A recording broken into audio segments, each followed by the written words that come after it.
안녕하세요, 구독자 여러분. 새벽 4시 욕실 문 앞에 섰을 때 저는 알았습니다. 제 인생에서 가장 중요한 순간이 왔다는 것을. 문 너머로 들리는 딸아이의 숨소리. 그리고 임신한 몸으로 손목에 붉은 자국을 남긴 채 바닥에 쓰러져 있던 그 모습. 저는 그 순간 아무 말도 하지 않았습니다. 소리도 지르지 않았고 사위를 부르지도 않았습니다. 그저 조용히 딸의 손을 잡아주었을 뿐입니다. 사람들은 말합니다. 침묵은 약자의 무기라고. 하지만 구독자 여러분, 저는 그날 깨달았습니다. 진짜 강한 사람은 가장 늦게 칼을 빼낸다는 것을. 오늘 제가 들려드릴 이야기는 딸을 학대한 사위를 단 한마디 고함도 지르지 않고 완벽하게 무너뜨린 한 아버지의 이야기입니다. 저는 올해 65, 이준혁이라고 합니다. 사람들은 저를 온화한 은퇴자로 알고 있습니다. 작은 아파트에서 아내와 단둘이 살며 손주 보는 재미로 사는 평범한 노인. 그렇게 보였을 겁니다. 하지만 제가 은퇴하기 전까지 30년 동안 했던 일은 기업 실사와 재무 검토였습니다. 대기업 인수합병 때 뒷조사를 하고 숫자 속에 숨겨진 거짓을 찾아내는 일. 제 손을 거쳐 무너진 회사가 얼마나 되는지 저도 셀 수 없을 정도입니다. 그리고 그날 밤 저는 처음으로 그 능력을 제 사위에게 사용했습니다. 2년 전으로 돌아가 보겠습니다. 딸 지은이가 결혼한 지 1년 반쯤 됐을 때였습니다. 32살의 딸은 대기업 과장이던 남자와 결혼했고 6개월 전부터는 첫 아이를 임신한 상태였습니다. 새벽 4시 전화벨이 울렸습니다. 아빠. 딸의 목소리는 떨리고 있었습니다. 말을 잇지 못하고 흐느끼는 소리만 들려왔습니다. 지은아, 어디니? 아빠. 집이야. 욕실에 갇혀 있어. 문 열어줄 수 있어? 심장이 쿵 내려앉았습니다. 아내를 깨우고 차를 몰았습니다. 신호등 따위 신경 쓸 겨를이 없었습니다. 30분 거리를 15분 만에 도착했습니다. 사위 강민수는 거실 소파에서 술에 취해 자고 있었습니다. 와인병이 2개나 바닥에 굴러다니고 있었고 깨진 유리 조각이 여기저기 흩어져 있었습니다. 욕실 문은 밖에서 잠겨 있었습니다. 열쇠로 문을 열었을 때 저는 온몸이 얼어붙었습니다. 딸은 차가운 타일 바닥에 앉아 있었습니다. 임신 7개월의 배를 안고 손목에는 선명한 붉은 자국이 남아 있었습니다. 밧줄로 묶였던 흔적이었습니다. 아빠. 딸이 고개를 들었을 때 저는 제 심장이 찢어지는 소리를 들었습니다. 하지만 저는 소리치지 않았습니다. 괜찮아. 아빠가 왔어. 조용히 딸을 안아 일으켰습니다. 딸의 얼굴에는 눈물 자국이 선명했고 입술은 깨물어 피가 맺혀 있었습니다. 거실로 나오는 순간 사위가 눈을 떴습니다. 장인어른. 왜 이 시간에? 그의 말투는 느긋했습니다. 마치 아무 일도 없었다는 듯이. 지은이가 전화해서 왔네. 아, 그게. 부부싸움이 좀 과했습니다. 죄송합니다. 저는 고개를 끄덕였습니다. 그럴 수 있지. 부부 사이니까. 사위의 얼굴에 안도가 스쳤습니다. 제가 아무것도 모르는 순한 장인이라고 생각했을 겁니다. 지은이 좀 쉬게 우리 집에 데려갈게. 네, 그러세요. 진정하면 다시 데려올게요. 그날 밤 차 안에서 딸은 울었습니다. 아빠, 미안해. 나 혼자 해결하려고 했는데. 얼마나 오래됐니? 석 달쯤.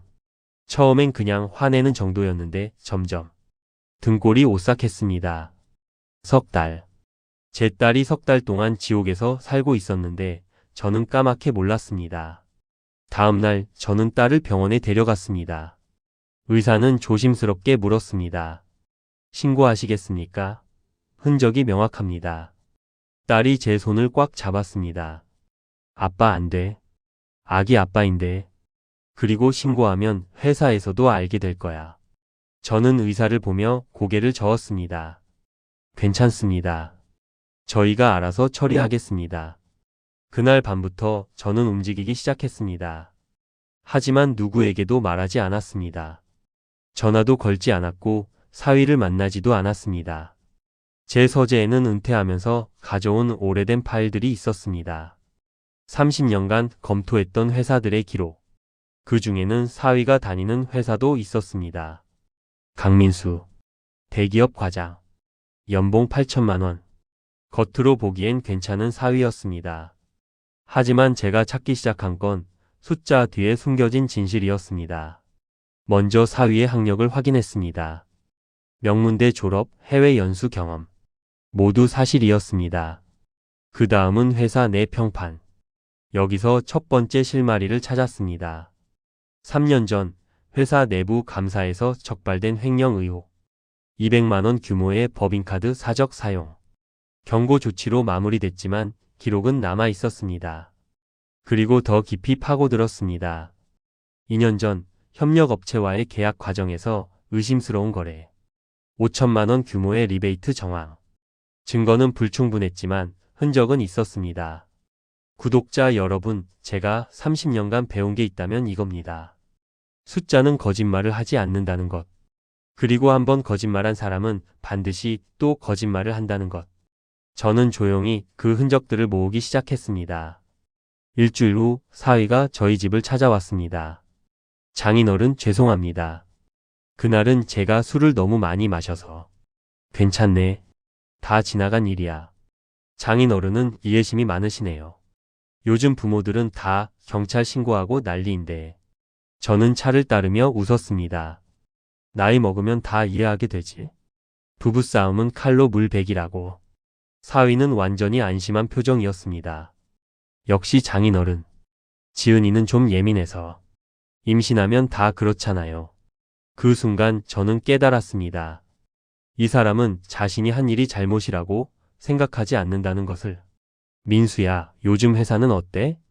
그냥 그렇죠. 윗사람들이 일만 시키고. 솔직히 제 능력이면 벌써 부장 됐어야 하는데. 힘들겠구나. 맞아요. 장인어른은 그나마 편하게 은퇴하셨잖아요. 저는 앞으로 20년은 더 일해야 하는데. 사위는 술잔을 비우며 말을 이었습니다. 솔직히 요즘 젊은 애들이 문제예요. 일도 제대로 못하면서 권리만 주장하고. 지은이도 그래요. 집안일 좀 하라고 하면 자기도 직장 다닌다고. 저는 고개를 끄덕이며 들었습니다. 그리고 그날 밤 제 파일에 한 줄을 더 추가했습니다. 강민수 마이너스 자기 합리화 경향. 책임 회피형 인간. 한 달이 지났습니다. 사위의 회사의 정기 감사가 시작됐습니다. 저는 아무것도 하지 않았습니다. 단지 오래된 지인에게 조용히 전화 한 통만 했을 뿐입니다. 영수야, 자네 아직 그 회사 감사팀에 있나? 형님, 오랜만입니다. 네, 아직 있습니다. 요즘 정기 감사 시즌이지? 혹시 과장급 이하 직원들 법인카드 사용 내역 점검하나? 당연히 하죠. 작년부터 강화됐습니다. 그렇구나. 고생이 많네. 그게 전부였습니다. 저는 아무런 정보도 주지 않았고 사위 이름도 언급하지 않았습니다. 단지 감사가 있다는 사실만 확인했을 뿐입니다. 2주 후 사위에게서 전화가 왔습니다. 장인어른, 회사에서 감사가 시작됐습니다. 별일 아닌데 좀 번거롭네요. 그래? 요즘 회사들이 다 까다롭다던데. 3년 전 법인카드 건 때문에 또 불려다니고. 이미 처리된 건데 왜 자꾸 들춰내는지. 저는 조용히 말했습니다. 민수야, 회사 일은 정확하게 처리하는 게 좋아. 작은 실수가 나중에 큰 문제가 되기도 하거든. 네, 알겠습니다. 전화를 끊고 저는 두 번째 전화를 걸었습니다. 이번에는 사위 회사의 주요 거래처 실무자였습니다. 20년 전 제가 실사를 도와줬던 인연이 있는 사람이었습니다. 과장님, 오랜만입니다. 아, 이 전무님, 정말 오랜만이십니다. 요즘 그쪽 회사와 거래하는 업체들 실적이 어떤가? 대부분 괜찮은데 몇 군데는 좀 불안하더라고요. 그래? 혹시 리스트 좀 볼 수 있을까? 은퇴했지만 공부 삼아. 당연하죠. 바로 보내드리겠습니다. 리스트를 받았습니다. 그 안에는 사위가 담당했던 협력업체 3곳이 포함돼 있었습니다. 그리고 그중 한 곳은 2년 전 사위가 리베이트를 받았던 정황이 있는 회사였습니다.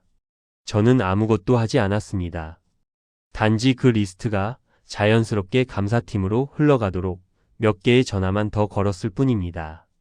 2달이 지났습니다. 사위의 회사에서 대규모 구조 조정이 발표됐습니다. 업무상 비리가 적발된 직원들에 대한 징계였습니다. 강민수는 그 명단에 포함됐습니다. 해고는 아니었습니다. 하지만 3개월 정직 그리고 지방 지점으로 발령이었습니다. 그날 저녁 사위는 술에 취해 저희 집 문을 두드렸습니다. 장인어른, 이거 말이 됩니까? 저는 조용히 문을 열었습니다. 무슨 일이야? 회사에서 저를 지방으로 보낸대요. 3년 전 일을 가지고. 이미 끝난 일인데. 그랬구나. 장인어른은 그렇게 무덤덤하십니까? 지은이 생각은 안 하세요. 저는 처음으로 사위를 똑바로 쳐다봤습니다. 민수야, 내가 은퇴하기 전에 무슨 일을 했는지 아나? 예? 30년 동안 기업 실사를 했어. 숫자 뒤에 숨겨진 진실을 찾아내는 일. 그게 내 전문이었지. 사위의 얼굴이 창백해지기 시작했습니다. 혹시 장인어른이 나는 아무것도 안 했어.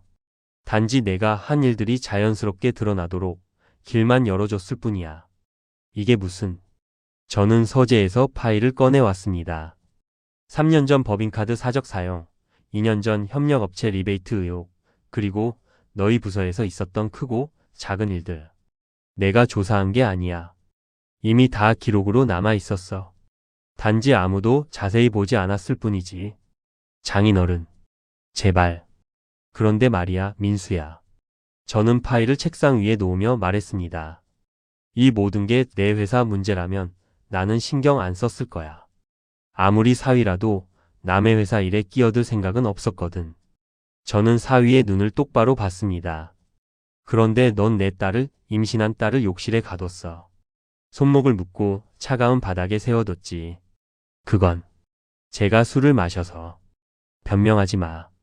제 목소리가 처음으로 낮아졌습니다. 내가 30년간 이 일을 하면서 배운 게 있어. 한 번 선을 넘은 사람은 반드시 또 넘는다는 거야. 그리고 너는 이미 여러 번 선을 넘었어. 사위는 말을 잇지 못했습니다. 지방 발령 받아들여. 그리고 지은이한테서 떨어져 있어. 만약 내가 다시 단 한 번이라도 내 딸에게 손을 댄다면. 저는 파일을 한 장 더 꺼냈습니다. 이 서류가 검찰로 넘어갈 거야. 내가 받은 리베이트 5천만 원에 대한 구체적인 증거. 내가 30년간 모아온 인맥이 어떤 건지 시험해보고 싶으면 한번 해봐.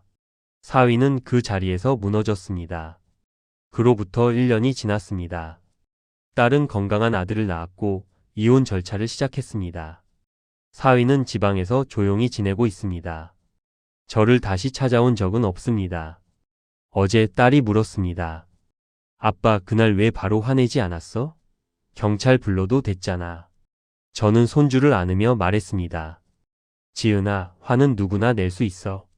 소리 지르는 것도 쉬운 일이야. 하지만 그렇게 하면 내가 더 상처받을까 봐 걱정됐어. 무슨 뜻이야? 경찰을 불렀으면 모든 게 빨리 끝났겠지. 하지만 넌 죄책감을 느꼈을 거야. 내가 아빠한테 피해를 끼쳤다. 내 결혼 때문에 집안이 시끄러워졌다고. 그런 상처는 평생 남거든. 딸의 눈에 눈물이 맺혔습니다. 그래서 아빠는 조용히 기다렸어.